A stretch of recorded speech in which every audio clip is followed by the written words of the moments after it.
On va finir sur du très sérieux. Oser rêver la politique. Avec Pascal Perrineau, Michel Viéviorca et Valentine Zuber qui préside tout ce monde-là.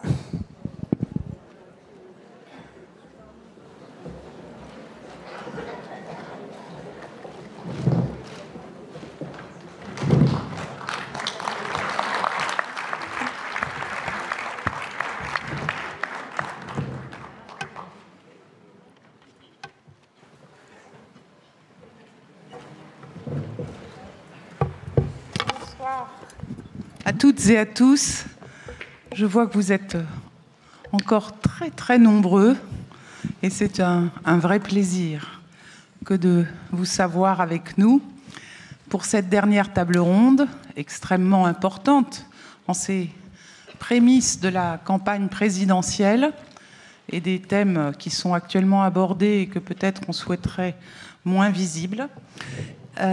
Donc nous sommes évidemment très heureux de vous proposer cet entretien croisé entre Michel Viéviorca, qu'on ne présente plus, ancien président du Conseil scientifique des entretiens d'Auxerre, qui a procédé à leur refondation en 2001, donc il y a 20 ans maintenant, et qui est évidemment un fidèle, même depuis que j'ai pris la présidence. Et tout ça est évidemment très fraternel et convivial, et on en est tous très heureux.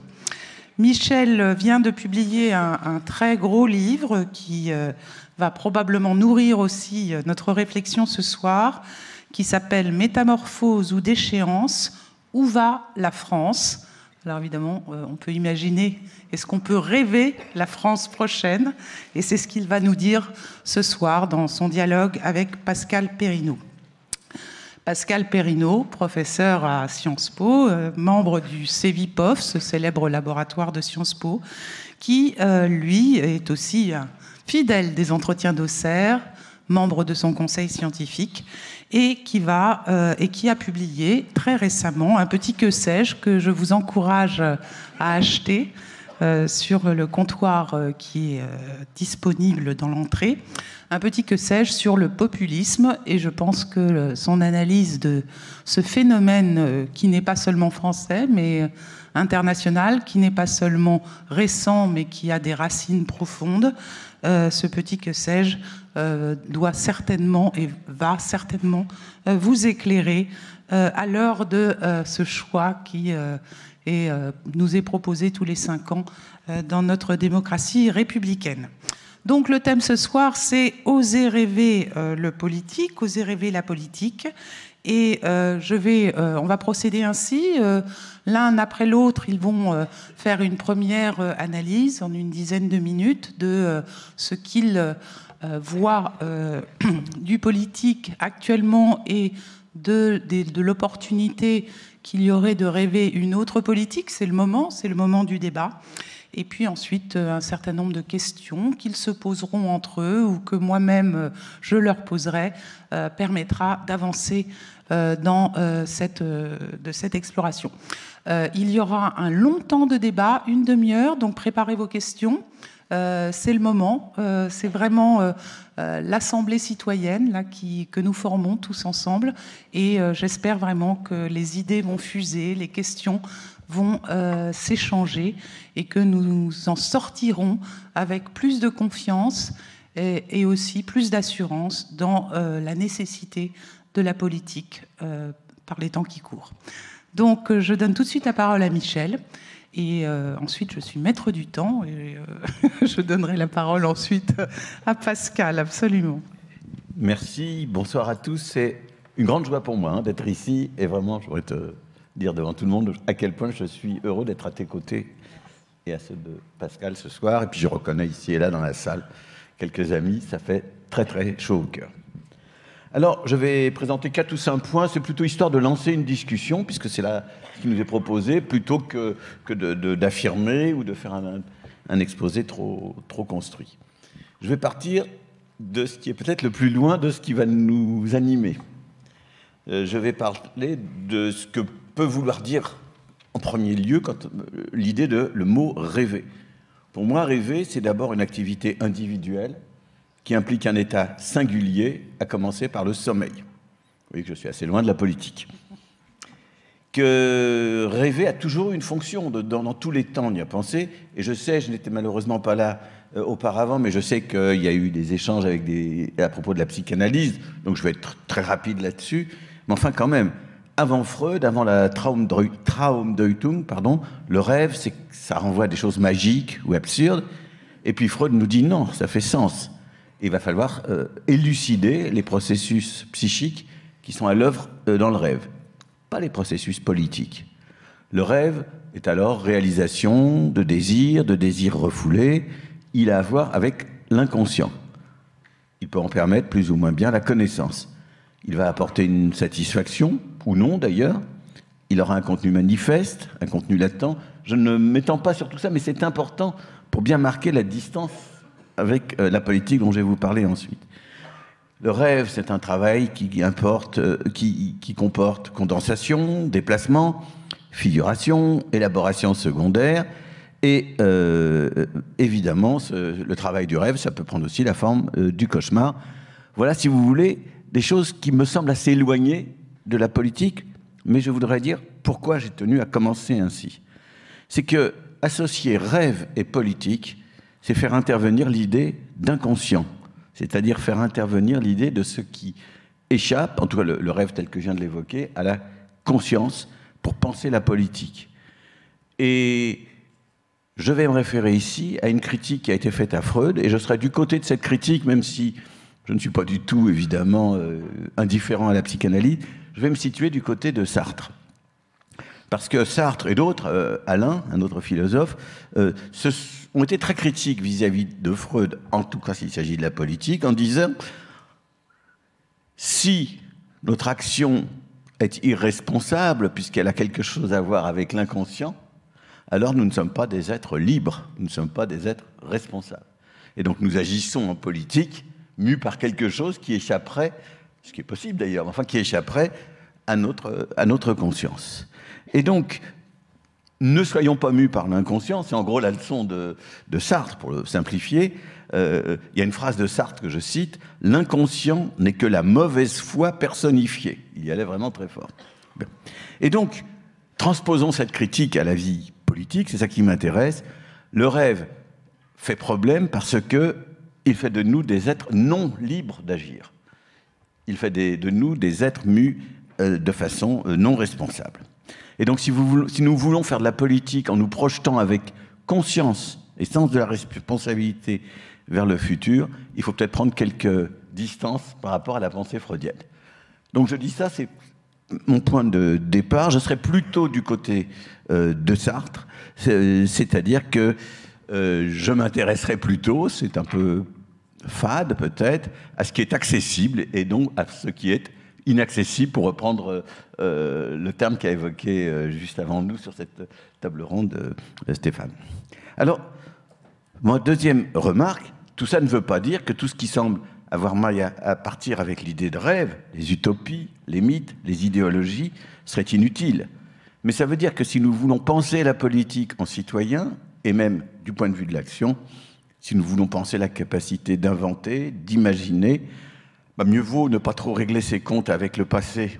Ce serait plutôt le côté mythe, dont on parlera certainement avec Pascal. C'est peut-être se projeter vers l'avenir, mais sans s'embarquer dans l'utopie.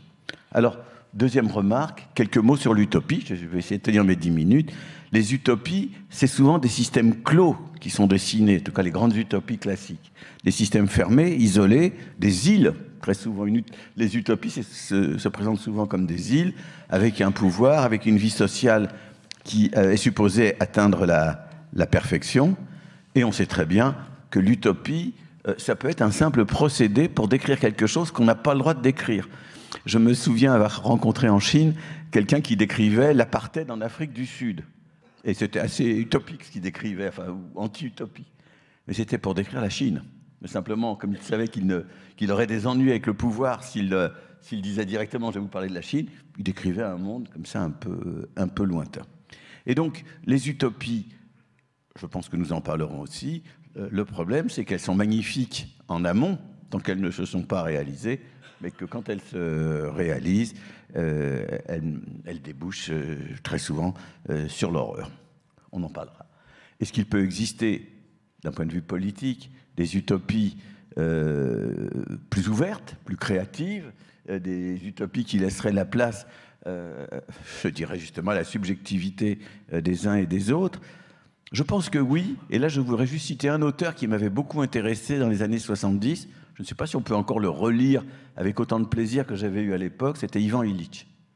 Alors certains d'entre nous ici s'en souviennent certainement, Une société sans école, il décrivait, il y avait un livre qui s'appelait Némésis médicale, il décrivait comment l'hôpital peut fabriquer des maladies, enfin toutes sortes de choses qui étaient vraiment bien intéressantes, mais l'univers qu'il nous proposait relevait de l'utopie. Alors, le mythe, juste quelques mots aussi pour ouvrir la discussion sur le thème du mythe. Le mythe, ça a quelque chose pour moi du rêve éveillé. C'est-à-dire que l'on construit un discours qui en réalité résout de manière imaginaire ce qui dans la réalité ne peut pas fonctionner. Et donc, on rencontre beaucoup de mythes du côté aujourd'hui des nationalistes, des national-populismes. Je pense que Pascal aura beaucoup de choses à nous dire sur ce registre. Je voudrais dire juste ceci, le rêve ou le mythe populiste se défait le jour où il est confronté trop brutalement ou trop nécessairement à la réalité. Et c'est comme ça d'ailleurs que j'avais lu l'échec de Marine Le Pen dans son débat avec Emmanuel Macron entre les deux tours de la dernière élection présidentielle.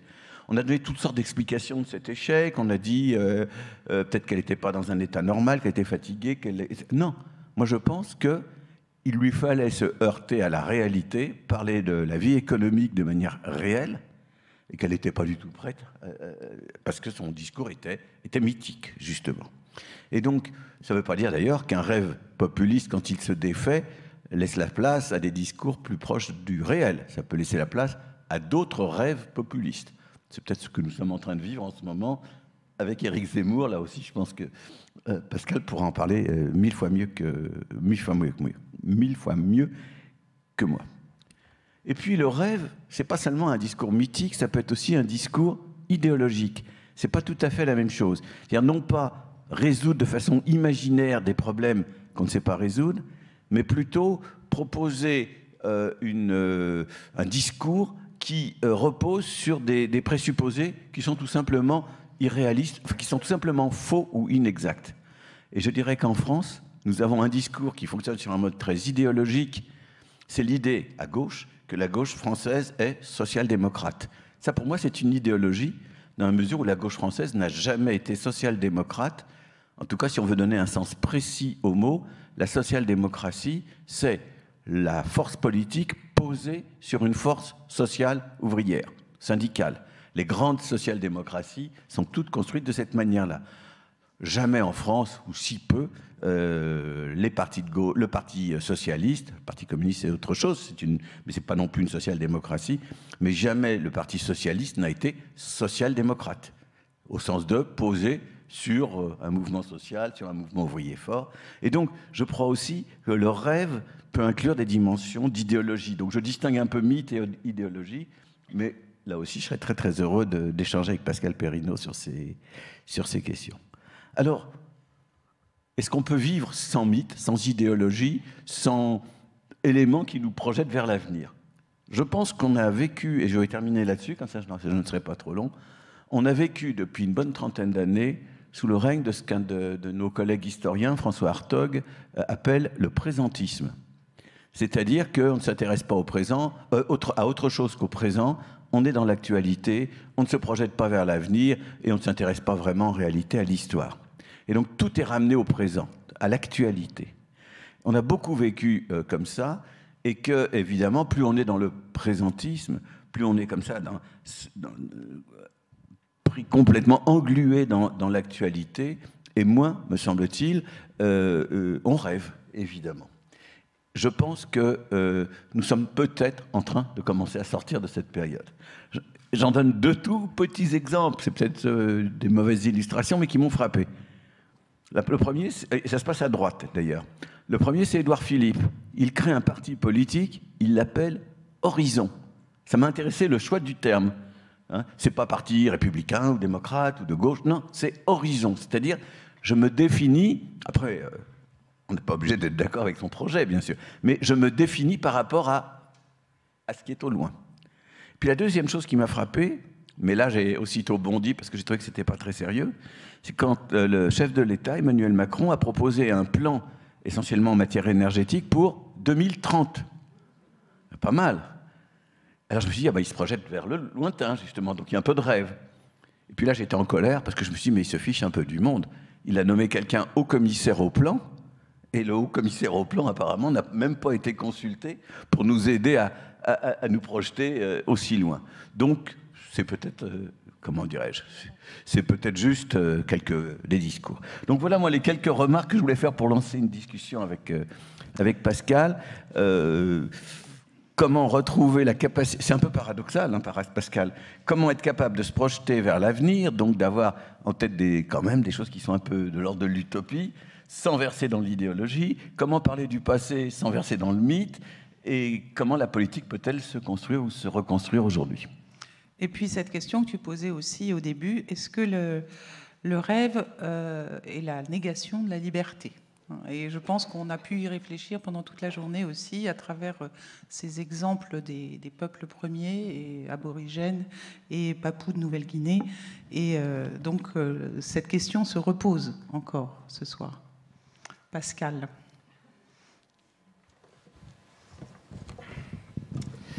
Oui, beaucoup de choses ont déjà été dites. On est là pour réfléchir ensemble au thème suivant, oser rêver le politique.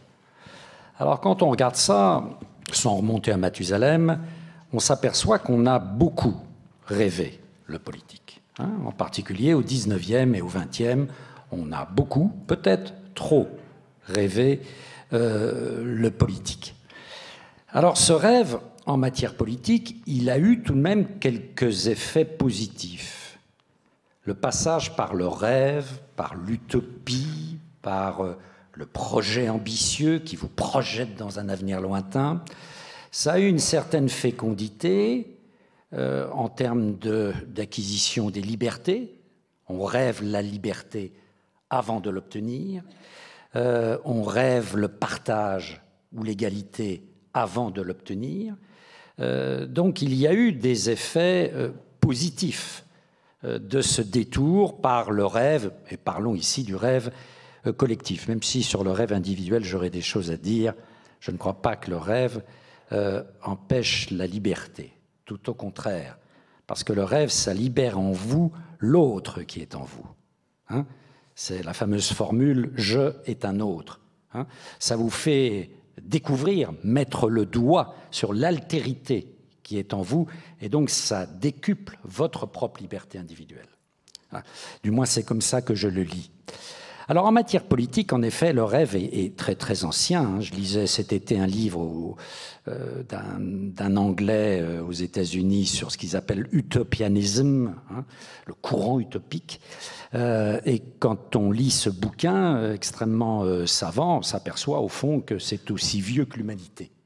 La démarche utopique, le rêve d'une société autre, d'une société plus forte, plus juste, plus avisée. Mais c'est vrai que si on prend l'histoire européenne, et on était à peu près d'accord hier, quand on écoutait nos deux amis réfléchir sur les utopies politiques, il y a presque une étape initiale, même s'il y a bien d'autres choses avant, hein, c'est au XVIe l'utopie de Thomas More.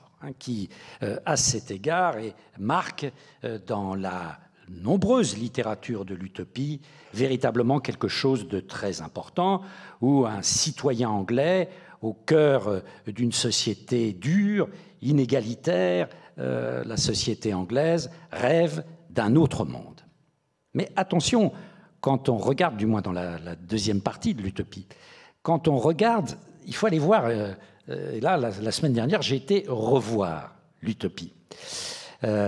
C'est une utopie, vous savez, dans une île inconnue, d'une société certes égalitaire, mais aux horreurs aujourd'hui, gouvernée par des hommes âgés et des hommes dont on se dit qu'en étant âgés, ils sont plus avisés que les autres. Donc c'est vraiment une société patriarcale d'hommes blancs, comme on dirait aujourd'hui. D'autre part, l'utopie est incroyablement hiérarchique, comme vous regardez chez Thomas More.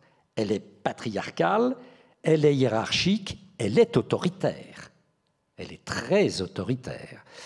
Dans l'utopie, ce n'est pas simplement les effets pervers autoritaires des utopies, c'est l'utopie elle-même qui fonctionne à l'autorité et à l'autorité verticale. Mais c'est vrai que ça permet de penser au cœur du XVIe siècle une autre société que la société anglaise de l'époque. Alors c'est vrai que ça marque ensuite, c'est le début d'une litanie de rêves collectifs, d'utopies dans la littérature, la théorie sociale et la pratique, ce qui est intéressant. Il y a toujours eu des tentatives de passer à l'acte assez rapidement de ces utopies. Alors il y a bien sûr l'utopie marxiste, il y a l'utopie fouriériste, on en parlait hier avec un des meilleurs spécialistes de Charles Fourier, il y a l'utopie mutualiste de ce penseur anglais intéressant Robert Owen. Il y a toute une série d'utopies qui permettent en effet de penser, de se décaler par rapport à la société dans laquelle on vit. Mais cette utopie, comme le disait Michel, elle a toujours deux visages tout de même. Elle permet certes de penser, c'est presque une méthode, quoi. Elle permet de penser une amélioration de la condition des femmes et des hommes en société.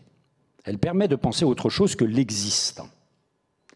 Mais en même temps, elle a à peu près partout, et en tout cas au XXe, je vais y revenir, elle a à peu près partout accouché de sociétés totalitaires, de sociétés vraiment totalitaires où l'on a massacré les individus réticents au nom du bien collectif tel que le définissait l'utopie. C'est-à-dire que l'utopie a même été associée au crime. J'écoutais tout à l'heure, je crois que c'était Étienne Klein qui rappelait la phrase de Didier Raoult, « Cela n'est pas un crime de donner de l'espoir aux gens ». Je dirais, faut voir. Faut voir. Faut voir vraiment, parce que Dieu sait si au XXe, on a donné de l'espoir, et cet espoir est devenu un immense mensonge qui a justifié tous les crimes. Tous les crimes, même les plus abjects, jusqu'à la fin du XXe. Souvenons-nous de ce qui s'est passé encore tout à fait récemment au Cambodge, dans le fameux Kampuchea démocratique. Donc, elle a bien ces deux visages. Et puis, il y a eu assez vite, à côté des utopies, toute une littérature, on en parlait hier avec Ariel Kirou, de dystopie. De scénarios, catastrophes, Orwell, 1984, et il y a pléthore, en effet, et ça ne date pas simplement d'il y a une dizaine d'années, ces dystopies sur un monde qui court à sa perte, etc., c'est bien antérieur. Alors, dans ces rêves collectifs, dans ces utopies, je distinguerai deux choses. Il y a les rêves du futur, où on pense à une autre société, et c'est très vieux, les rêves du futur. On pense, par exemple, à la seconde venue du Christ. Donc c'est très très vieux, aussi vieux que l'histoire de la chrétienté. Les rêves du futur communiste, la société de réconciliation communiste. Et puis, il y a des rêves qui sont d'une nature différente, c'est les rêves des origines, qui ont quelque chose à voir avec les mythes des origines, tels que, par exemple, Mircea Eliade les a beaucoup travaillés. C'est-à-dire une société dont le futur serait dans un retour aux origines, dans les leçons que cette société aurait à tirer, trop oublieuse de son histoire, de ses origines, aurait à tirer dans un retour aux origines. Et aujourd'hui, c'est peut-être plus ce deuxième type d'utopie, de mythologie qui sont à l'œuvre que les premières. Parce que quelque part, au XXe siècle, on a beaucoup donné sur les utopies du futur. Que ce soit l'utopie communiste, bien sûr, ou que ce soit l'utopie fasciste. Parce que l'utopie fasciste, national-socialiste, elle veut créer, comme le communisme, un homme nouveau. Et c'est très intéressant de voir que les jeunes hommes qui, dans l'entre-deux-guerres, était à la recherche d'un monde meilleur.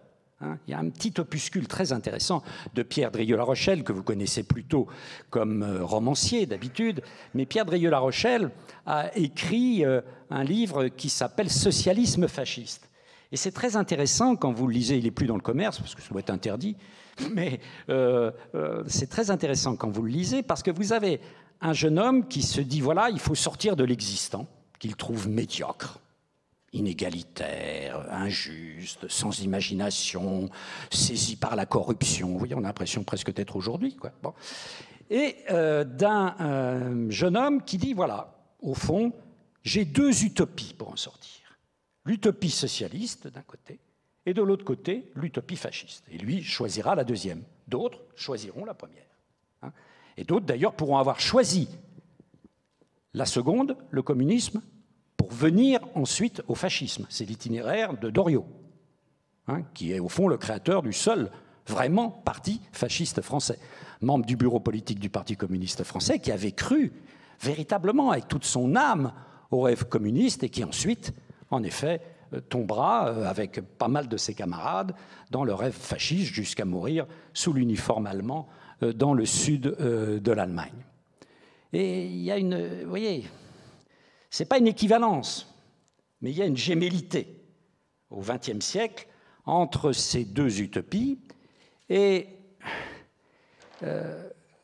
comment dire, on comprend, si vous voulez, qu'à la fin du XXe, on parle vraiment de fin des utopies et qu'on justifie la fin des utopies en disant, au fond, ça suffit, quoi. Ça a fait suffisamment de morts, cette affaire. À force de rêver en politique, le rêve a vraiment tourné en un véritable cauchemar. Arrêtons. La fin des utopies. Le bouquin de Fukuyama sur le dernier homme, etc. Bon, vous vous souvenez de tout ça, c'est 1989, quoi, c'est la fin du XXe siècle. Et puis, c'est ce que tu appelles, avec Hartog, le présentisme. La politique est subitement, mais c'était inévitable, elle est tombée dans la gestion au jour le jour. Mais moi, quelque part, pendant un moment, je vais vous dire, là je quitte ma casquette d'observateur, ça m'a réjoui, ça m'a reposé. Je me disais, ils arrêtent au moins, excusez-moi, mais de raconter des conneries, quoi. Voilà.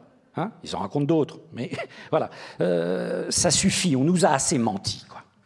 On nous a assez menti. Et quelque part, ce présentisme, ce souci gestionnaire, a été, à mon avis, a fait du bien à la politique. Simplement, on ne peut pas en rester là, parce qu'au bout d'un moment, il y a une véritable crise de l'imagination politique. Le politique, en effet, à force d'avoir le nez collé sur le guidon, en effet, ne peut plus préparer l'avenir, ce qui est tout de même une des vocations du métier politique et de la vocation politique. Et quand on écoute les politiques aujourd'hui, Valentine parlait tout à l'heure, en effet, de la présidentielle là, de 2022, on se dit si ça continue comme ça, mais quand est-ce qu'on va nous parler un peu de notre avenir, quoi, en des termes un peu mobilisants, convaincants, etc. Ce qui n'enlève rien. Moi, je ne participe pas de cette... en disant c'est tous des médiocres, etc. Je crois que c'est faux, d'abord, quand on les connaît. Mais en effet, est-ce qu'on va aller voter sur les débats? Par exemple, j'ai regardé les deux débats au sein de LR, puisque là, à LR, on voit, avec 5 candidats, on voit un débat qui commence à se nouer. Voilà, c'est très technique, quoi, toutes ces affaires. Extrêmement technique sur les retraites, la hausse du pouvoir d'achat, le contrôle des frontières, l'accès à la nationalité, etc. Bon, voilà.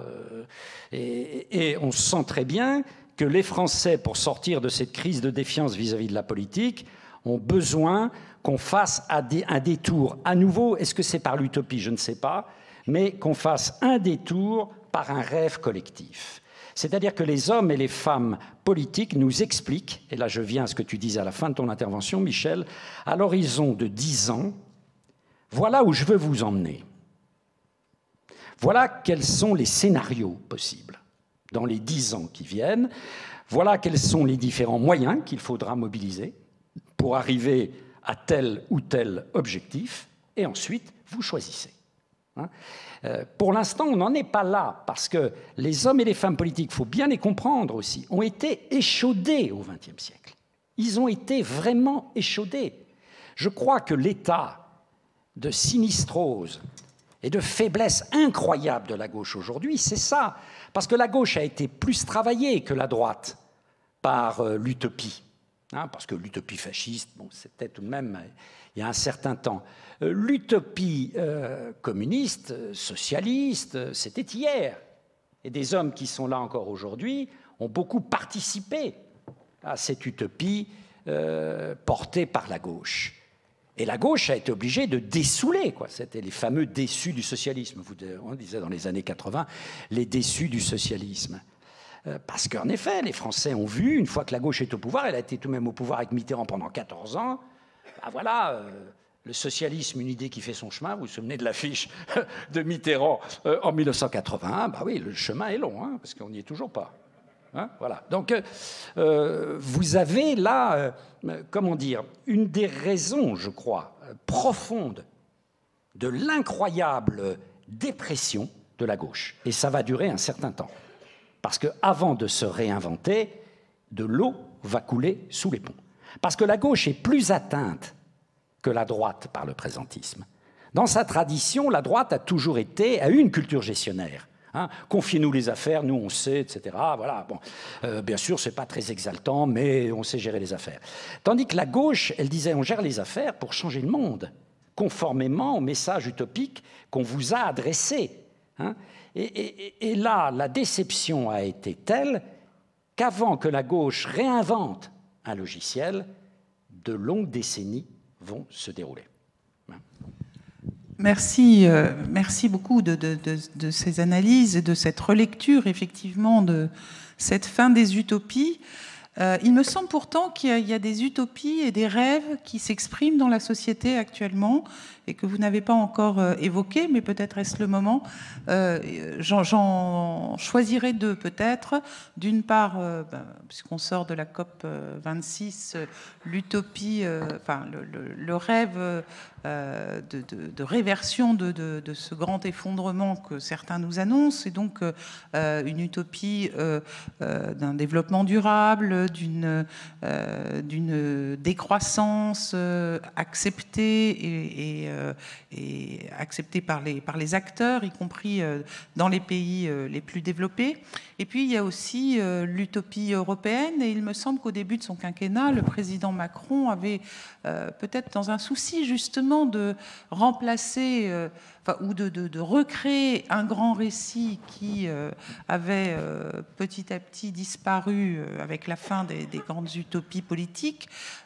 Cette construction européenne, on a l'impression qu'elle s'essouffle, qu'elle patine, et pourtant il y a des propositions, mais on a l'impression que le rêve européen s'est tellement bureaucratisé, routinisé, qu'il n'est plus possible d'avoir un grand projet autour de l'Europe, peut-être une Europe trop nombreuse par ailleurs. Donc quel est votre sentiment sur ces deux grands rêves, finalement, qui existent malgré tout dans une société très pragmatique pour l'instant? Alors pour répondre vraiment à cette question, je crois qu'on peut faire un tout petit détour historique qui sera utile. Au passage, Pascal a évoqué Fukuyama. Le titre du livre, c'est Le dernier homme ou La fin de l'histoire. Et dans ce présentisme, il y a aussi ce moment où la France avait les Français pouvaient avoir le sentiment de ne pas être dans l'histoire. Et peut-être que le Covid, je dirais, a rappelé le côté tragique et donc le côté historique de notre existence. Alors, j'aurais commencé par évoquer un livre qui, me semble-t-il, va nous aider à réfléchir. C'est un livre, alors je ne l'ai pas relu depuis tellement longtemps, de Jacques Rancière, qui s'appelle, le titre est intéressant, La nuit des prolétaires. La nuit, c'est quand on rêve. Et en gros, ce que décrit Rancière dans ce livre, qui date d'il y a au moins 40 ans, 35 ou 40 ans, c'est des prolétaires, il y a un peu de tout, des artisans, des ouvriers, vraiment un petit peu de tout, qui se réunissent dans des chambres de bonne, dans des sous-sols, enfin, et qui rêvent. Et il a retrouvé les écrits que ces gens-là ont laissés, donc il y a un côté écrit qui est très intéressant. Et donc ces gens-là, pourquoi ça me semble si important ? Parce que ce qui est le rêve de ces prolétaires, ces rêveries de prolétaires, ça préfigure le mouvement ouvrier. Ça préfigure, avec trois quarts de siècle d'avance, le moment où il y aura un mouvement syndical puissant, où la CGT, je crois que c'est 1893 ou 1894, se construit comme un grand syndicat, où les bourses du travail apparaissent, enfin, se construit un mouvement social. Donc, c'est ça qui va m'aider à répondre à Valentine et à poursuivre un peu ce qu'a dit Pascal. C'est-à-dire qu'on passe du rêve, la nuit des prolétaires, à la réalité, les syndicats, les bourses du travail, ça prend du temps, beaucoup de choses se passent, ça va un peu dans tous les sens. Eh bien, nous sommes peut-être aujourd'hui du côté de 1830. C'est ça ma réponse. Nous sommes peut-être du côté de 1830. Je reprendrai un ou deux des exemples que tu as évoqués, mais on pourrait en ajouter d'autres. Je pense que ce qui préfigure sur un mode encore à moitié, on est à moitié dans l'utopie et à moitié, parce qu'elle l'a dit, dans des choses très concrètes, très réelles. Qu'est-ce que c'est? C'est des gens qui vous disent on peut produire autrement, on peut consommer autrement, on peut se déplacer autrement, et tout ça, le faire parce qu'il faut sauver la planète, mais pas seulement, c'est aussi parce qu'on veut une humanité réconciliée avec elle-même, réconciliée avec la nature. Le thème du rapport à la nature est très important. On peut ajouter aussi dans ce grand, comment dirais-je, moment entre rêve et réalité, tout ce qui touche à l'égalité homme-femme. Ça fait aussi partie du paysage. Ah, moi, je suis sociologue des mouvements sociaux, donc je pourrais le dire en termes de mouvements sociaux ou de mouvements culturels. On peut le dire aussi avec tout ce qui touche au corps, tout ce qui touche aux discriminations, tout ce qui touche au racisme, en ajoutant tout de suite, pour éviter tout malentendu, que, bien entendu, sur ces thèmes, il peut y avoir les dérives les plus incroyables qui soient. Les gens peuvent déconner complètement, bien sûr aussi. Mais le meilleur n'est pas là. Le meilleur, il est dans la naissance de contestations, de sensibilité, de nouveaux thèmes et de pratiques. On imagine mal le nombre d'initiatives locales un peu partout pour faire vivre justement ce genre de sensibilité. Il y avait un film que j'avais trouvé intéressant qui s'appelle Demain, qui est sorti il y a déjà 5 ou 6 ans, qui est très intéressant. Ça commence, on voit des types en blouse blanche impeccable, très fiers, ils travaillent dans une usine de récupération de détritus. Bon. Et puis on voit comme ça plein d'expériences dans ce film, toutes sortes d'expériences qui sont sur le registre de l'exemplarité. Je fais quelque chose, je fais maintenant, je construis maintenant la société dans laquelle je voudrais vivre demain. Ben, c'est un mélange d'utopie, d'exemplarité. Et donc pour répondre à la question de Valentine, oui, on peut regarder l'Europe, on peut regarder un certain nombre de choses, avec l'idée que ça prendra du temps. Je suis d'accord avec Pascal, les choses ne se font pas à toute vitesse comme ça. Ça prendra du temps, mais on est peut-être dans ce moment historique où on est vraiment sorti de l'ère précédente, de la société industrielle. On est en train d'entrer dans autre chose. Place à certains rêves, place à certaines utopies. Les discours mythiques, le plus souvent, sont ceux, là je suis tout à fait d'accord avec Pascal, qui nous tirent vers l'arrière, les discours national populistes, pour les appeler comme ça, nous proposent le mythe national d'une manière absolument anti-européenne d'ailleurs, ou très peu européenne en tout cas, et nous tirent vers l'arrière, alors que d'autres acteurs commencent à nous faire rentrer, mais ce qui a été dit du Parti socialiste est malheureusement très, très vrai, et je dirais que ce que l'on peut voir de la droite n'est malheureusement pas beaucoup plus exaltant. Donc le drame peut-être, c'est que le rêve va se construire peut-être sous des formes non politiques avant de se construire vraiment sous des formes de partis politiques, de représentation politique. C'est peut-être comme ça que je verrai les choses. Alors, 2 remarques là-dessus, sur les utopies aujourd'hui. Je vais venir à l'utopie au fond écologique et l'utopie européenne. D'abord aussi, ce dont on n'a pas parlé, mais qui est à l'œuvre, ce sont des utopies articulées sur des micro-communautés. On a aujourd'hui une utopie qui est une utopie, par exemple, libertaire. On en parlait un peu hier des fameux territoires libérés, ce que les Américains appellent les TAZ, ou nous, ce que l'on appelle en effet les ZAD. On a une utopie qui mène au terrorisme, qui est l'utopie de certains jeunes musulmans islamistes. C'est une utopie d'un monde meilleur qui les anime, même s'il y a d'autres éléments qui sont à l'œuvre, mais il y a une forme d'utopie totalement mortifère. Il y a des utopies liées à la condition sexuelle, où maintenant on imagine qu'en fonction de sa condition sexuelle, au fond, il vaudrait mieux vivre dans un entre-soi défini par sa communauté d'appartenance sexuelle que dans la confrontation à l'autre sexe, par exemple.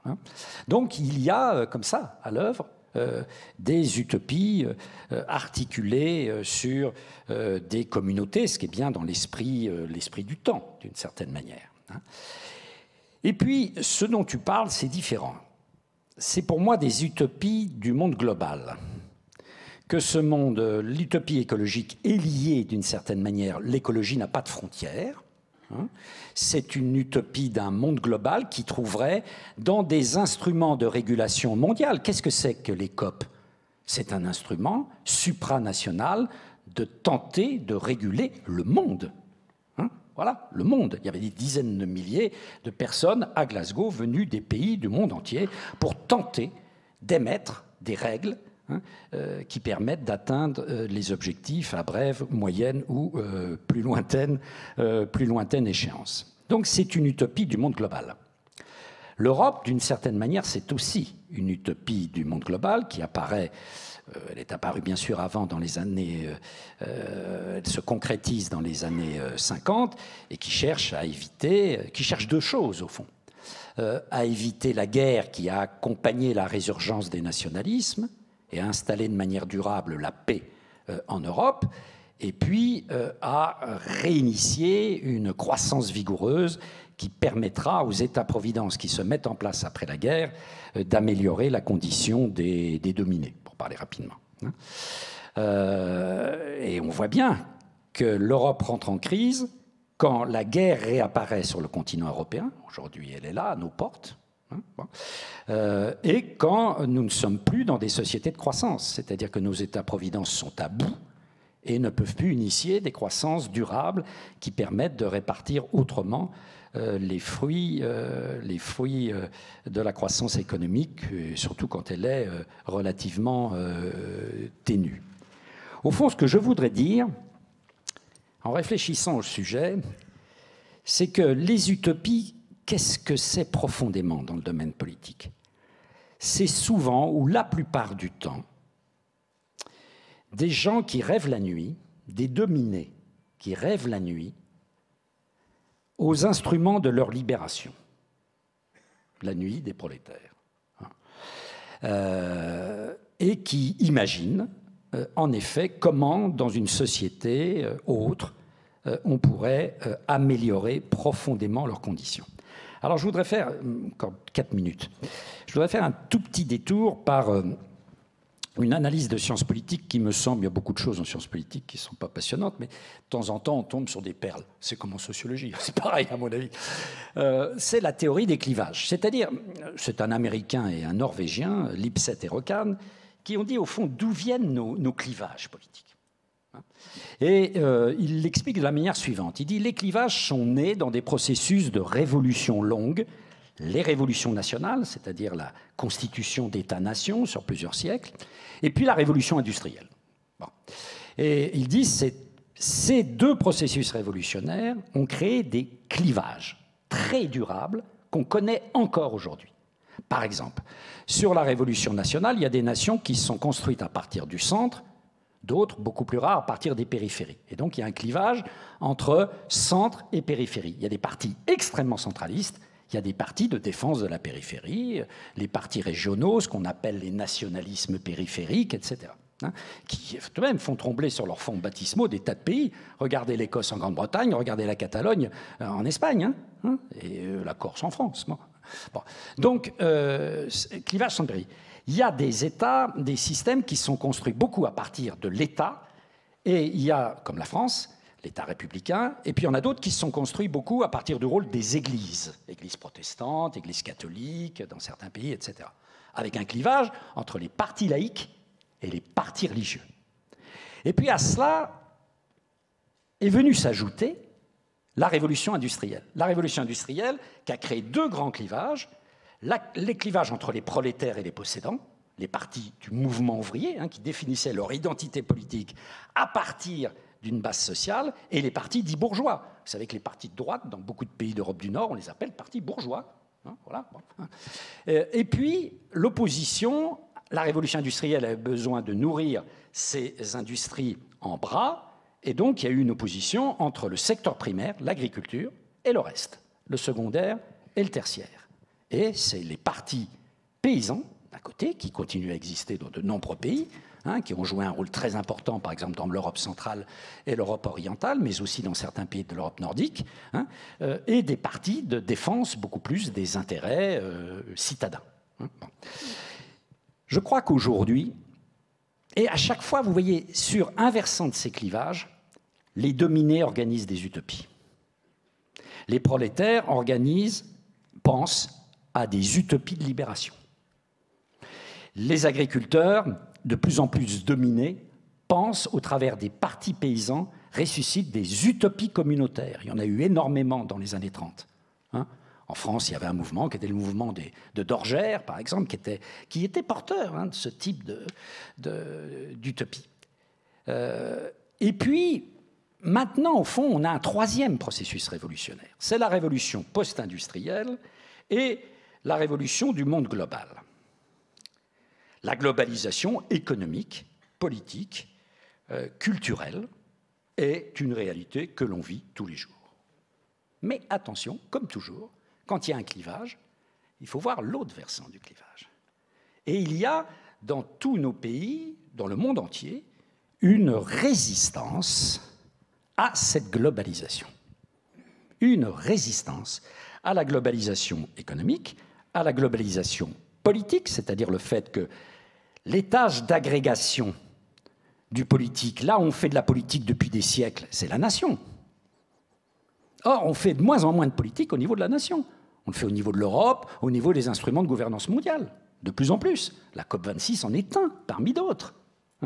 Donc, il y a un sentiment de dépossession. Le global nous dépossède. Le global provoque également des crises de désaffiliation gigantesques. C'est la phrase de Jaurès, à ceux qui n'ont rien, il reste la patrie. À ceux qui n'ont rien, il reste la patrie. En cela, Jaurès n'était pas du tout marxiste, parce qu'il considérait bien que la patrie, la nation, était quelque chose d'extrêmement important. Et je crois qu'en ce moment, les dominés de la mondialisation, ou les perdants, comme on dit, de la mondialisation, sont en train de ressusciter des utopies qui peuvent être, en effet, des utopies régressives d'appartenance nationale.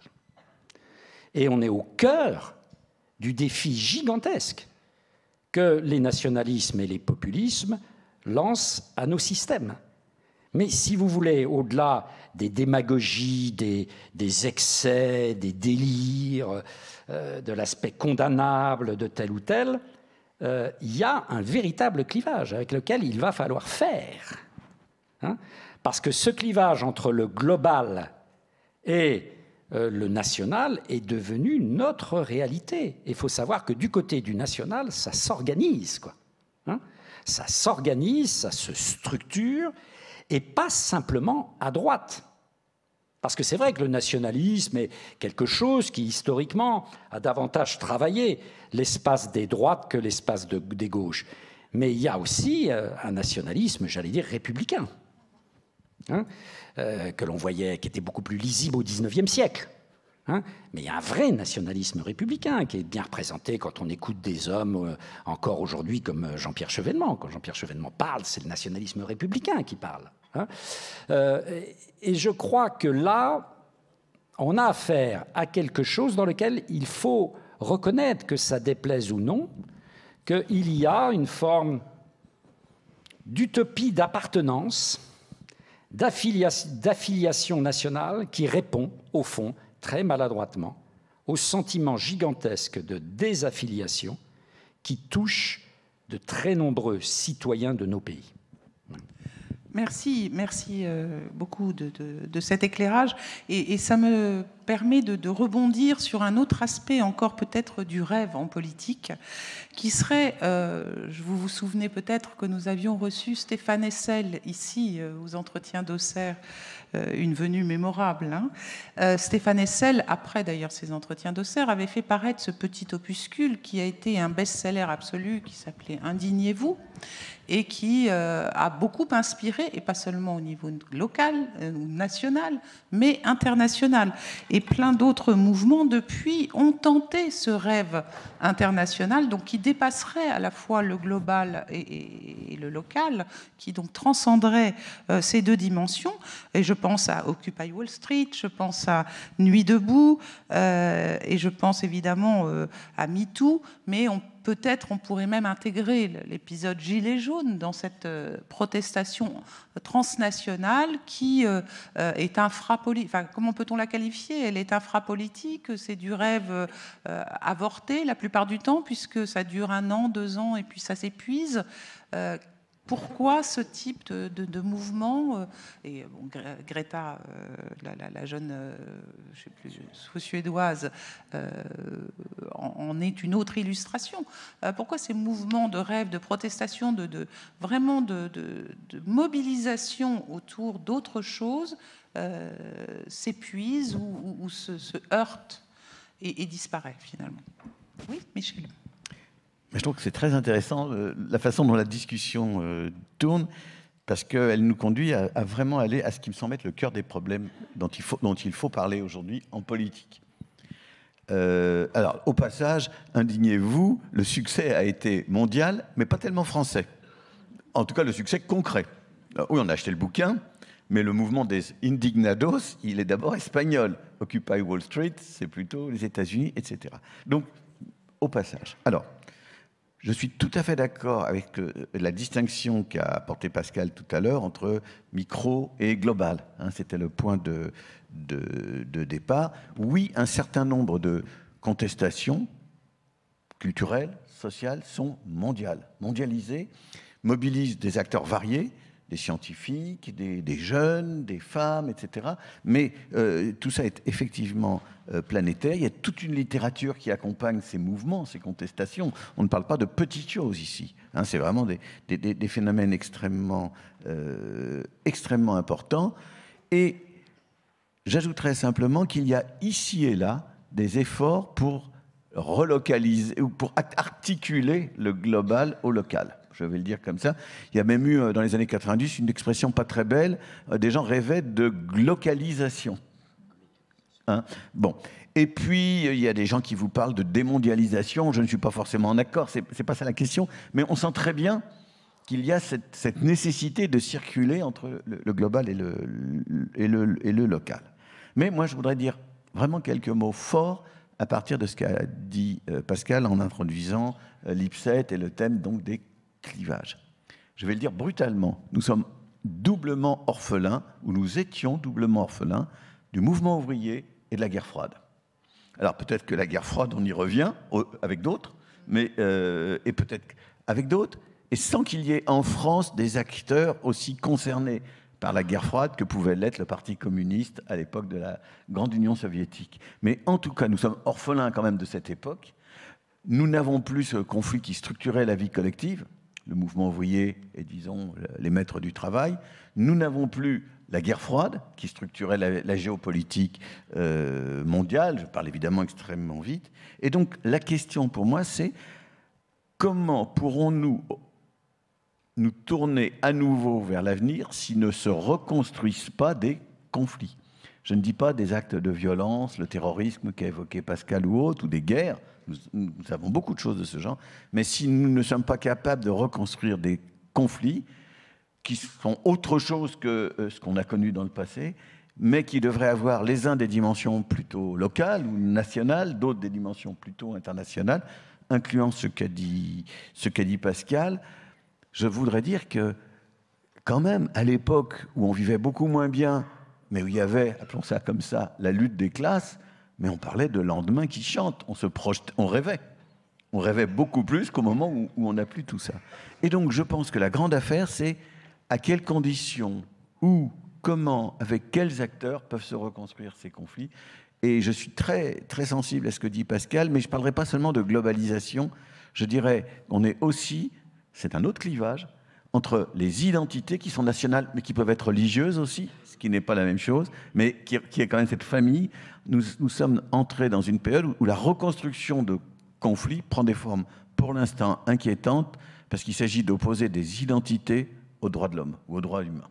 Alors on peut le dire sur les femmes, on peut le dire à propos de questions ethniques ou autres. Donc voilà, donc je pense qu'il faut aussi dépasser ce genre, voir si des acteurs sont capables, et des intellectuels, de penser le dépassement de ce qui pour l'instant prend l'allure d'un choc, comment dirais-je, frontal. Il n'y a pas d'alternative pour l'instant, on est d'un côté ou de l'autre. Donc voilà, mon souci, et c'est pour ça que je suis très content de ce qu'a dit Pascal à propos des clivages, c'est est-ce que nous retrouverons la capacité de conflictualiser et de traiter démocratiquement de ce qui oppose les uns et les autres.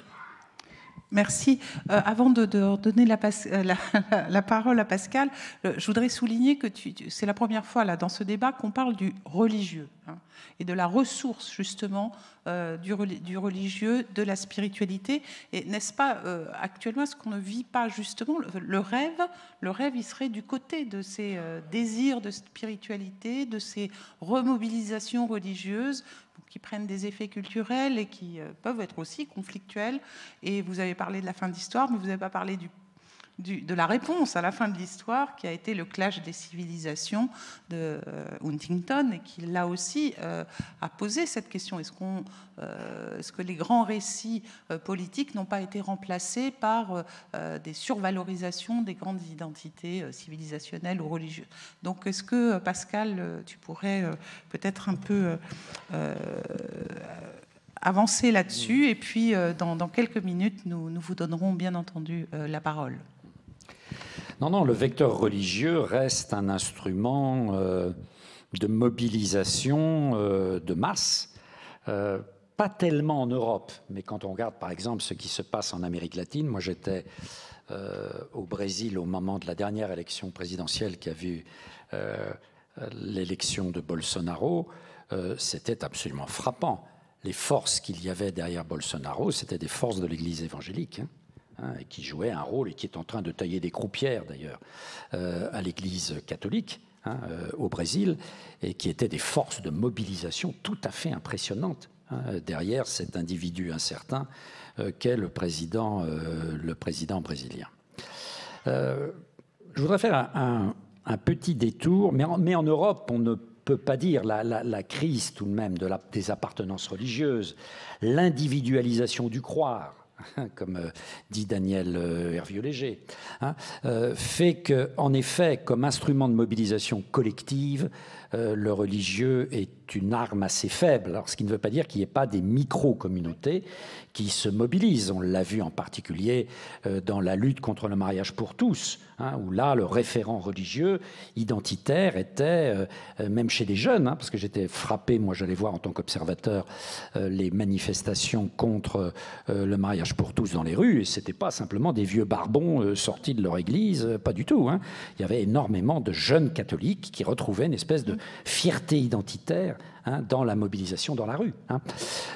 Donc, mais c'est tout de même des micro-milieux, c'est ce que j'appelais ces utopies articulées sur des micro-milieux.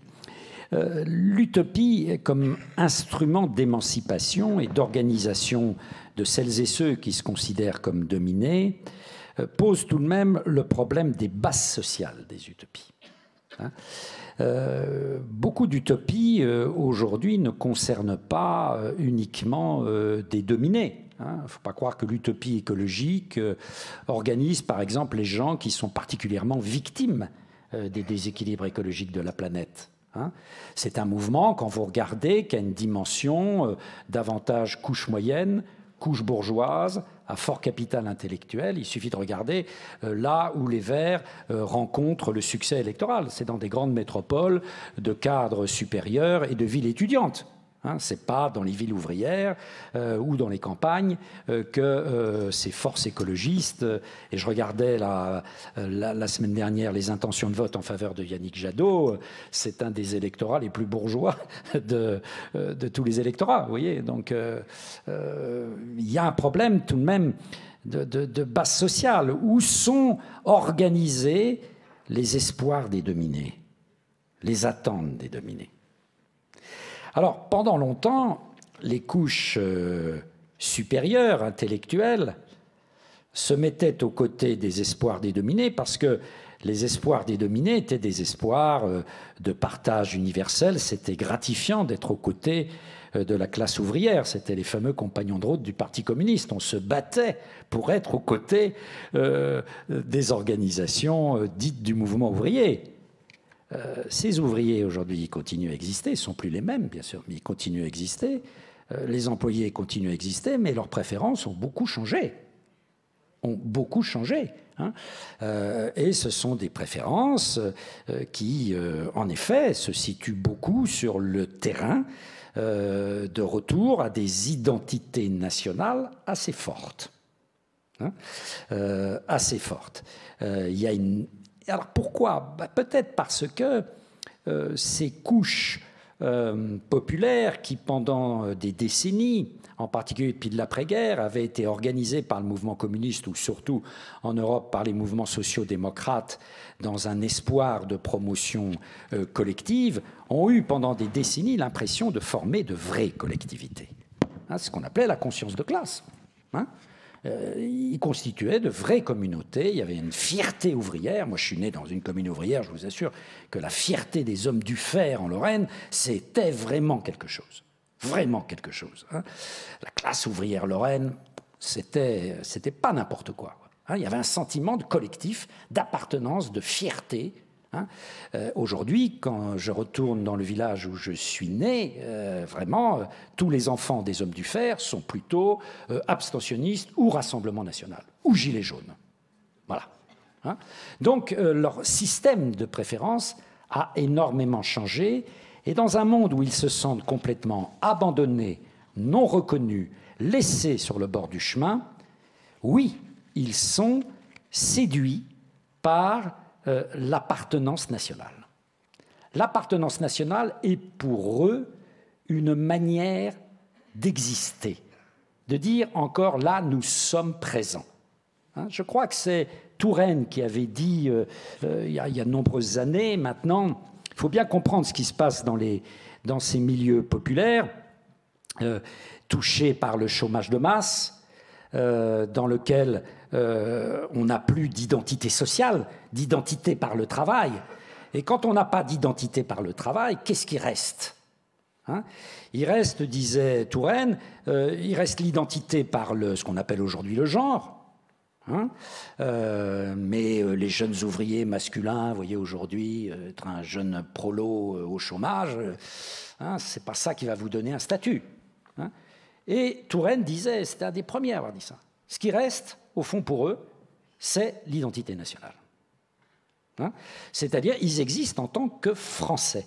C'est le courant que tu as bien connu, d'ethnicisation des appartenances sociales. Et on n'est pas simplement en France, hein.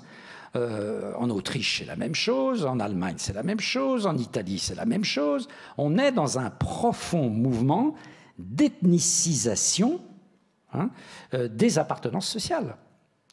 Alors c'est vrai que là, si vous voulez, les gens des classes moyennes et classes supérieures qui avaient l'habitude d'être aux côtés de ces couches populaires, là, se sentent dans un autre monde. Donc ils cherchent à inventer autre chose. Hein, c'est cette fameuse réflexion de la gauche aujourd'hui, puisque les ouvriers pensent mal, eh ben, laissons-les tomber. C'était tout de même un texte qui a été très populaire dans la gauche française. Laissons-les tomber et faisons avec les jeunes, les femmes et les immigrés. Hein, c'était écrit explicitement, comme c'était des chercheurs de mon laboratoire qui ont écrit ça, je connais bien les textes. Hein.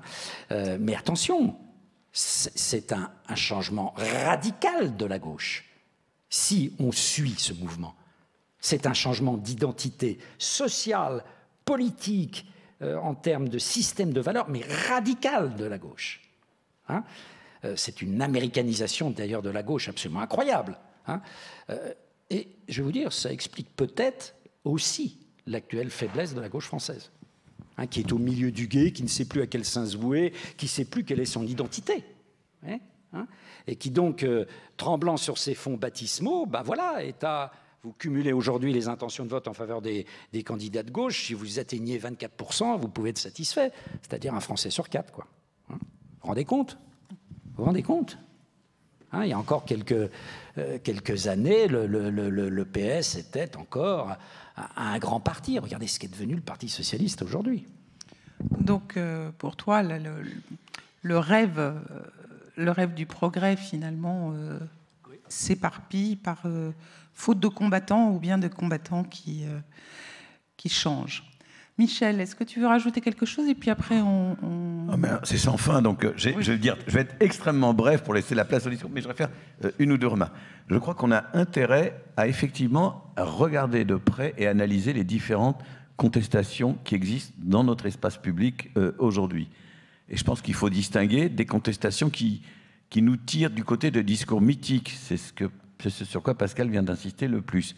Des contestations qui nous tirent simplement du côté d'un modèle social qui se défait. Les mouvements sur les retraites avaient une forte dimension de on ne veut pas sortir des 30 glorieuses parce que c'est une conquête sociale. Tout ça respectable, ce n'est pas des jugements de valeur.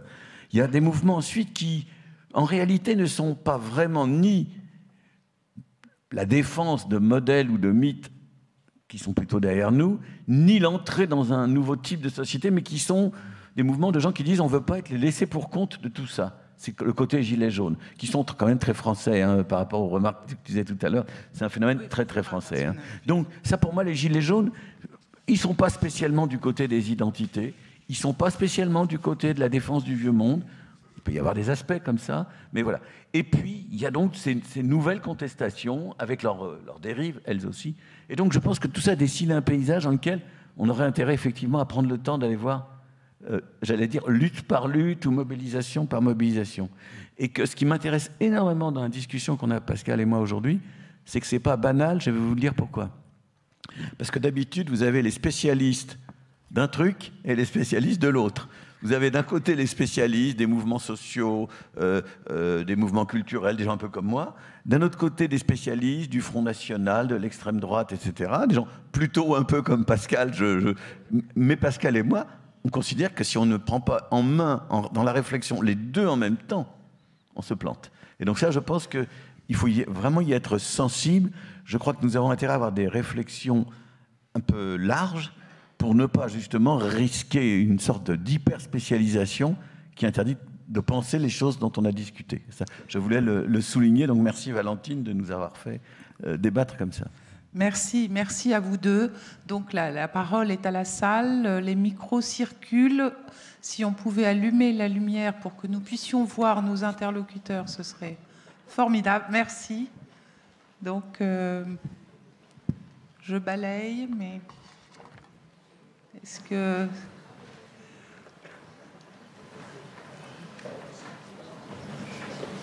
Je ne vois pas.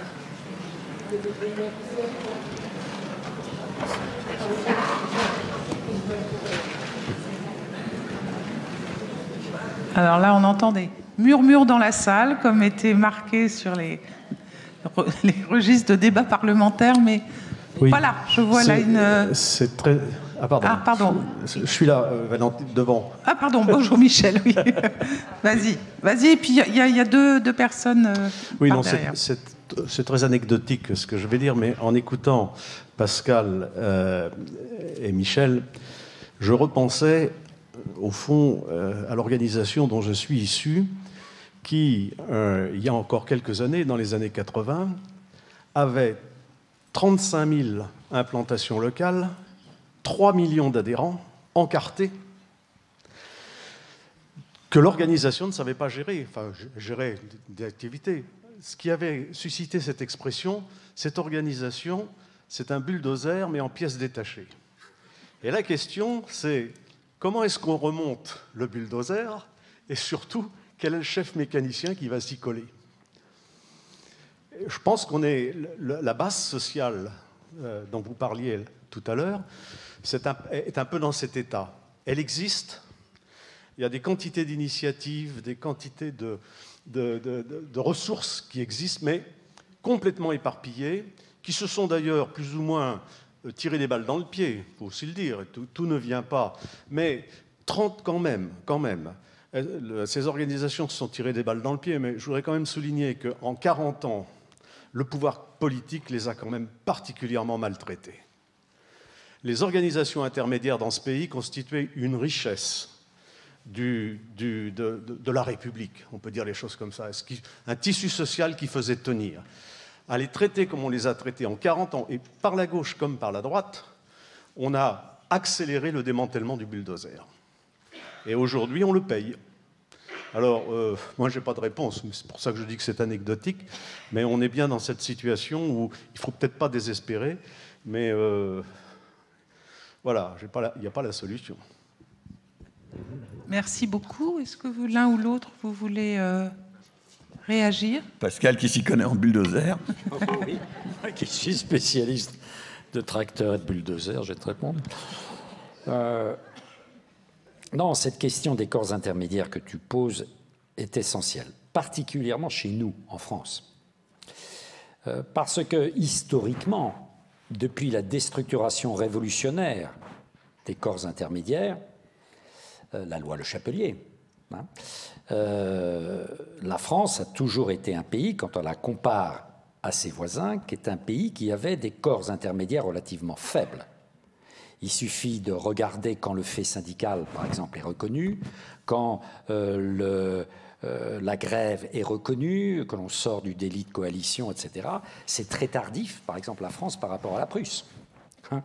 Donc, on est un pays dans lequel il y a eu un retard en termes de corps intermédiaires parce que l'aspect très individualiste de la Révolution française avait déstructuré profondément, volontairement, le tissu de corps intermédiaires extrêmement fort que la monarchie, au cours des siècles, avait mis en place, le système de corporation, etc. Mais enfin, ce n'était pas le spectacle Waterloo-Morne-Plaine que l'on connaît aujourd'hui. Hein, il y avait encore, dans les années 70, je parle de mémoire, mais 25% par exemple de syndiqués. Aujourd'hui, c'est entre 7 et 8% de syndiqués. Donc, vous voyez, les syndicats se battent pour la représentativité, mais enfin, voilà, plus de 9 Français sur 10 qui sont au travail, ou pas au travail d'ailleurs, ne sont pas syndiqués. Hein, donc c'est des corps intermédiaires incroyablement affaiblis. Les partis sont incroyablement affaiblis. Les associations à dimension, je ne parle pas des associations sportives, mais les associations, par exemple, comme la Ligue de l'enseignement, etc., sont des associations extrêmement affaiblies. Et donc, comment fait-on de la politique sans corps intermédiaires? Un des aspects extrêmement déplaisants du spectacle politique aujourd'hui, c'est que nous avons un système dans lequel, entre le pouvoir central et la scène politique centrale et les individus citoyens, il n'y a, je caricature, hein, mais il n'y a plus rien. Et donc on est dans une scène qui pousse à l'hystérisation du débat. C'est-à-dire où des individus plus ou moins infantilisés font semblant de réclamer tout et le contraire de tout, hein, prenons les Gilets jaunes, à un président qu'il suppose tout-puissant, alors qu'on sait très bien qu'il n'est pas tout-puissant. Mais le président fait croire aux attributs extérieurs de la toute-puissance. Donc on est dans un système qui est un système complètement d'espace public hystérisé. C'est ce qui se passe en ce moment, hein, parce qu'il n'y a plus aucun corps intermédiaire pour articuler du bas en haut les demandes légitimes, contraires parfois des citoyens, les organiser en projet, en programme, en plan, et puis d'autre part, pour faire descendre du haut vers le bas toute une série de mesures qui ensuite sont mises en musique, contestées, retravaillées par le tissu de corps intermédiaires. Nous, tout ça a à peu près totalement disparu. Et ça ne se recréera pas du jour au lendemain, surtout que, au fond, depuis 5 ans, il y a une volonté politique de venir à bout des corps intermédiaires. Tout de même, si vous voulez, sous Jacques Chirac, sous Nicolas Sarkozy, sous François Hollande, il n'y avait pas, au même degré qu'aujourd'hui, cette volonté politique de venir à bout des corps intermédiaires considérés comme appartenant à un vieux monde dont il faut se séparer. J'ai été encore, en arrivant là, vendredi, je regarde pendant 10 minutes la télévision dans ma chambre parce que je m'intéressais beaucoup à cette affaire de l'AMF. Vous savez que les maires de France tenaient leur congrès à Paris et ils étaient extrêmement nombreux puisqu'ils élisaient leurs nouveaux responsables et le président était invité. Le discours du président était, mais pendant 10 minutes, je me suis dit, mais il a perdu tout sens de la raison. C'était d'une agressivité vis-à-vis des maires. Les maires l'avaient servi, mais ils ont des raisons. Hein ? Les attitudes du pouvoir par rapport aux élus locaux, qui sont les seuls corps intermédiaires qui tiennent encore aujourd'hui, hein, et qui ont le soutien, l'approbation et la confiance d'environ 70% des Français pour les maires. Hein, c'est les seuls. Hein, ont de quoi se plaindre du pouvoir depuis 4 ans. Et là, le président de la République, qui est le président de tous les Français, plutôt que de réconcilier, attisait les clivages avec une forme de mépris, je vais vous dire, vis-à-vis des corps intermédiaires que ces hommes et ces femmes constituent, qui sont essentiels à la tenue de la République. On l'a vu au moment des Gilets jaunes et du grand débat national. Moi, j'étais bien placé pour le savoir en tant que garant du grand débat national. S'il n'y avait pas eu les maires, mais attendez, la République s'effondrait. Elle s'effondrait. Hein ? Donc, il y a là une forme de... Je n'ai jamais compris dans le macronisme cela. Si vous voulez aller jusqu'à cette violence d'un programme politique qui consiste à dire on va accoucher d'un nouveau monde et le nouveau monde veut dire qu'on va régler son compte au vieux monde. Souvenez-vous tout de même de balance ton maire. Hein, balance ton maire. Hein, on sait très bien d'où ça vient maintenant. Hein. Donc y a là une forme d'inconséquence, ou alors il aurait fallu que le nouveau monde trouve très rapidement, en termes organisationnels, stratégiques, comble le vide. Mais attendez, qu'est-ce qu'ils ont comblé? La République En Marche, vous connaissez, vous, ici, la République En Marche? Hein? Voilà, c'est une organisation fantôme, comme toutes les organisations. Donc, ils n'ont pas du tout comblé le vide. Hein? Et donc, il y a là quelque chose d'extrêmement dangereux, je vais vous dire. Hein? D'extrêmement dangereux, et qui explique même certains éléments de violence, aujourd'hui, qui se sont introduits dans le débat politique. Hein, le nouveau monde devait faire avec le vieux monde. C'est ce que De Gaulle avait fait en 1958. Faut pas croire. En 1958, De Gaulle, il fait avec le vieux monde. Il a comme ministre Guy Mollet, le dirigeant de la SFIO. Hein, il a Jacquinot, le dirigeant du MRP. Vous voyez, enfin, voilà, il fait avec le vieux monde. Hein, cette espèce d'arrogance qui consiste à dire voilà, le vieux monde est déliquescent, donnons-lui le coup de grâce et nous allons inventer en 4 ans le nouveau monde. Regardez où on en est. Donc un rêve qui n'a pas abouti. Michel. Oui.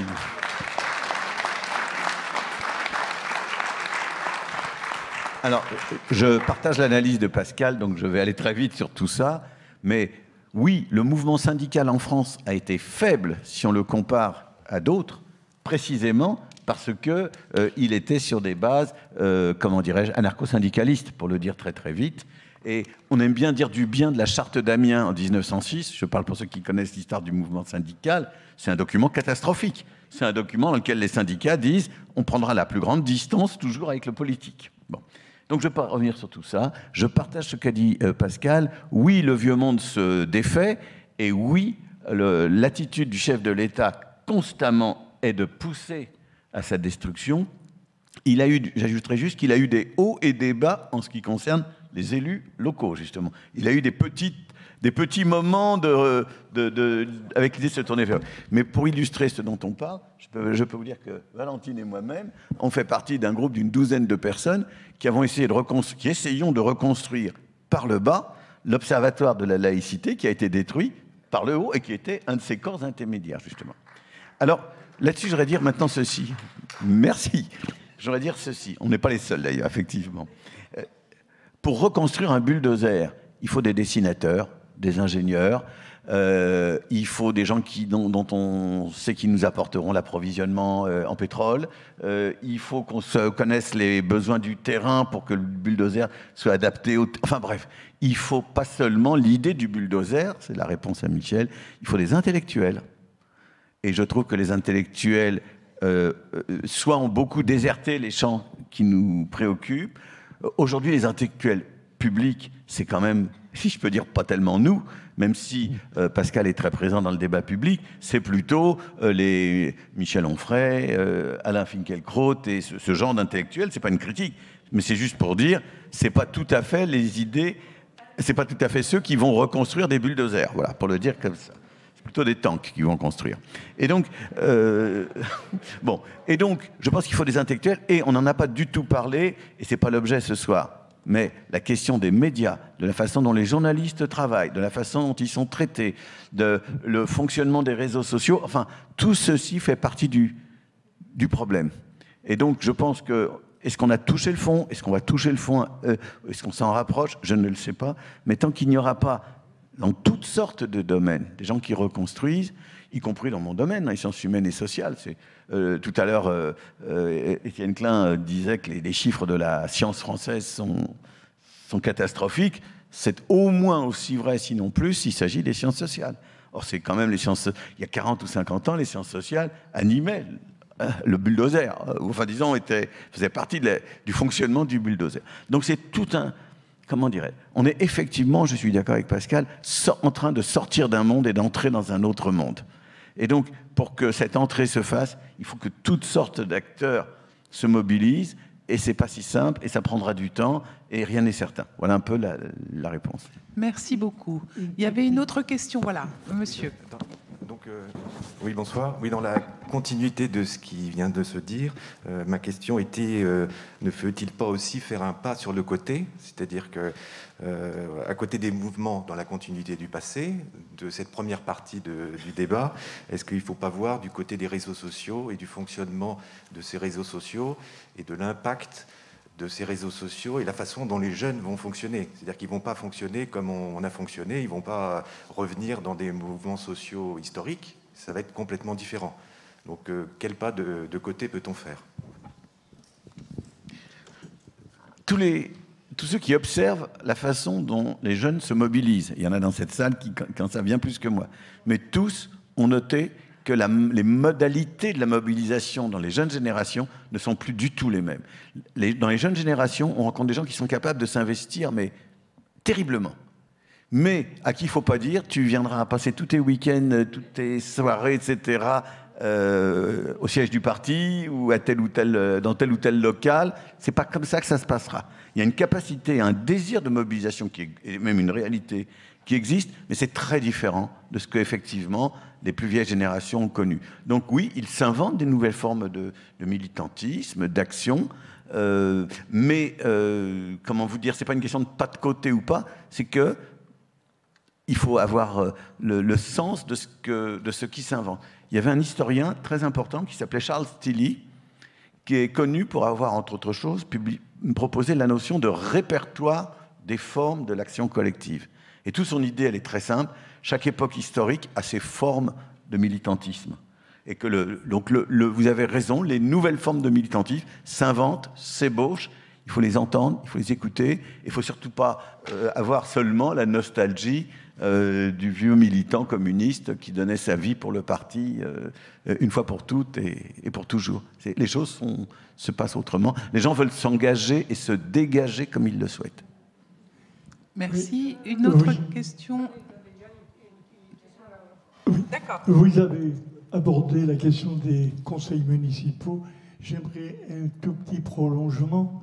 Est-ce que ces corps intermédiaires qui sont vraiment constitutionnels ne sont pas des corps d'avenir appuyés sur un terrain malgré Macron et toutes les réformes, régionalisation, communautés de communes qui ont un peu démoli les affaires, est-ce qu'il n'y aurait pas quelque chose de solide comme espoir? Oui. Oui, parce que, si vous voulez, dans le désert de corps intermédiaires auquel nous sommes confrontés, c'est, du moins pour les maires et les conseils municipaux, c'est la seule institution issue du peuple et de la souveraineté populaire qui aujourd'hui fasse l'objet d'un investissement de confiance non démenti. Année après année, ça ne bouge pas, quel que soit le milieu social, quelle que soit la génération. Là, il faut faire attention, parce que chez les jeunes, en effet, il commence à y avoir des éléments de, non pas de crise de confiance, mais de distance par rapport à cet échelon. Et les extrêmes aussi, que ce soit les électeurs proches de la France insoumise ou proches du Rassemblement national, qui, eux, considèrent que voilà, c'est un échelon qui n'est pas essentiel. Mais pour tout le reste, c'est un échelon qui fait aujourd'hui l'objet d'une énorme confiance et qui, une fois de plus, est l'ossature de la République. Pourquoi c'est l'ossature de la République? Parce que les Français, ils ont cette originalité d'avoir, quand vous regardez toutes les enquêtes, deux patries.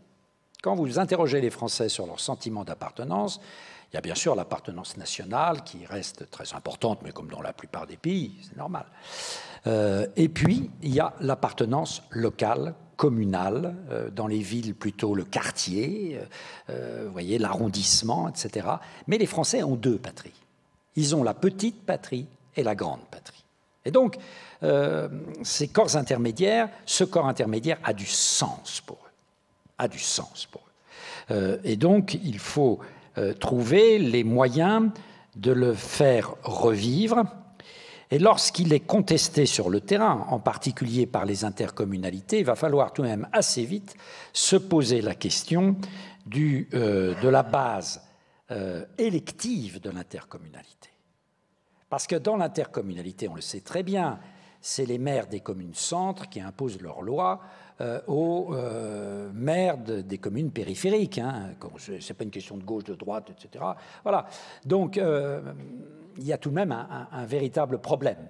Alors, ou bien ces instances sont élues directement par la population, mais s'ils ne sont pas élus par la population, il faut tout de même un peu mesurer l'ampleur du grignotage qui s'est fait depuis 10 ans aux dépens de la cellule communale qui doit rester une cellule essentielle parce que c'est la cellule de proximité.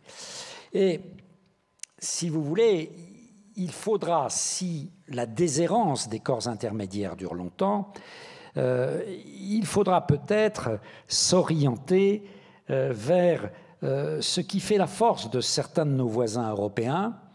Je pense à l'Allemagne, je pense à l'Espagne, qui ont au fond des corps intermédiaires régionales, hein, que ce soit les Länder ou les États autonomiques en Espagne, qui sont des échelons d'appartenance importants et qui sont dotés de pouvoirs essentiels. Hein. Alors qu'en France, l'échelon régional reste un échelon extrêmement abstrait, qui en plus de ça fait l'objet d'un redécoupage sous François Hollande complètement absurde, hein, sans consultation aucunement d'aucun élu régional. Enfin, ça a été hallucinant. On est au sommet du délire bureaucratique. Hein. Bon, voilà. Et en plus de ça, même s'ils sont montés en puissance, les régions restent tout de même des échelons faibles. Mais on a vu leur capacité, par exemple dans la crise sanitaire, à combler extrêmement vite. Hein, au début tout de même, le premier confinement, deuxième confinement, c'est la panique hein, à bord de l'État central. Il ne faut pas oublier. Ça s'est amélioré heureusement pour nous tous après, avec le pass sanitaire, etc. Mais au début, c'est la panique totale, c'est l'anarchie totale. Et heureusement qu'il y a les régions et les départements et les communes hein, pour, j'allais dire, combler tous les trous de la raquette de l'État central, qui prétendait, bien sûr, lui avoir la réponse à tout. Hein. Et là, on s'est aperçu, du moins au début, que les États à dimension fédérale ou décentralisée avaient beaucoup plus d'agilité hein, que les États centralistes. Et donc, ça repose la question, enfin, d'une vraie décentralisation. Mais vous voyez, c'est terrible. Pour moi, c'est une question qui, à mon avis, est essentielle. Mais qui parle de cela aujourd'hui ? Hein ? Nous, voilà. Merci. Une dernière question là au centre. Madame, c'est à vous. Et il y en a une autre ici. Ça Il y en aura une Alors, autre très ici rapidement, après. parce que...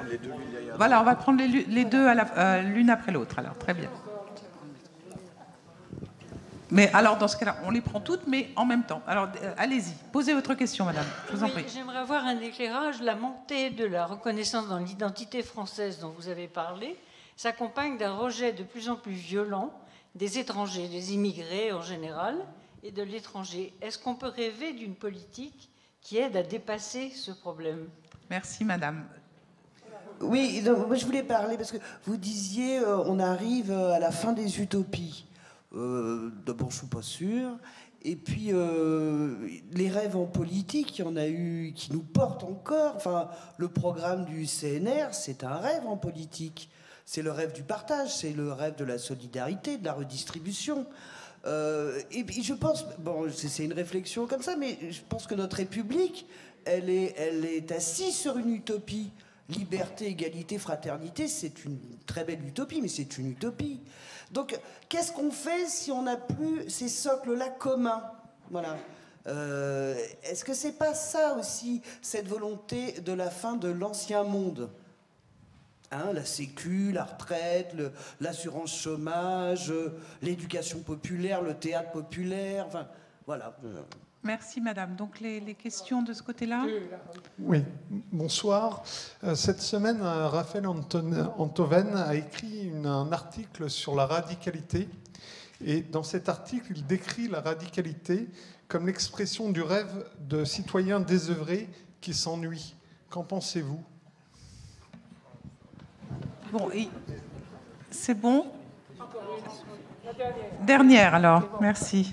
Oui, alors, oui, par rapport à l'utopie politique, je voulais savoir qu'est-ce que vous pensiez ou comment vous positionniez par rapport déjà à l'utopie d'une politique de la nature qu'avait tenté d'initier Bruno Latour.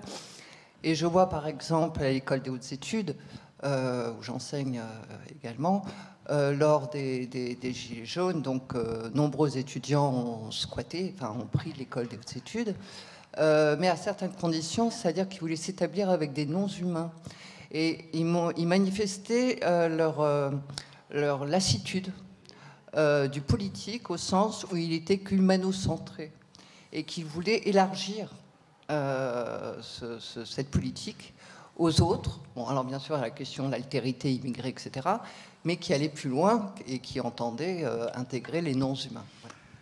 Merci beaucoup. Je vois qu'on aurait pour une demi-heure encore de discussion. Est-ce que vous pouvez, Michel, prendre la parole? Je vais dire quelques mots en voilà, 3 phrases. Je ne sais pas si vous aurez toutes les réponses non, que vous ce n'est pas des réponses, mais on va se séparer un peu frustrés, mais je trouve que ce n'est pas forcément négatif.